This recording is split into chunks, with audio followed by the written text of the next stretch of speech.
Hi, let me show you how to change display icon size on Google Pixel 9a. So firstly, we need to start by swiping up for settings. And in settings, I want you to start scrolling down till you can find this section, display and touch. Now, also scroll down and here pick display size and text.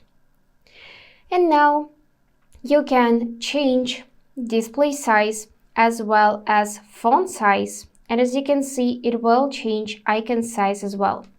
So for example, this is the smallest option. Let's also change display size and go to the home screen. So these are icons in the smallest option. Now let's just drag this dot to the middle as well as here. And this is how your icons will change.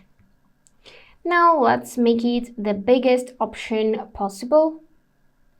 And these are the icons with the biggest option possible.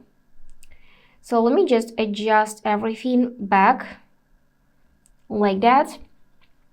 And the next way how you can adjust it is with the help of App Grid. So I want you to go back in settings and find wallpaper and style section. Now I want you to tap on home screen, scroll a bit down and find App Grid. So here you can make icons bigger or smaller by changing App Grid. By default you will see 4x5, but you can switch to any different option which will make your icons bigger like that. Let's just, for example, 3x3. And as you can see, icons got a lot bigger. Or you can do 5x5 and make them smaller, which will look like that. Also now it can fit more apps in one line, as you can see. So that's it for today. If this video was helpful, please subscribe, like and comment. And I wish you all the best. Bye bye.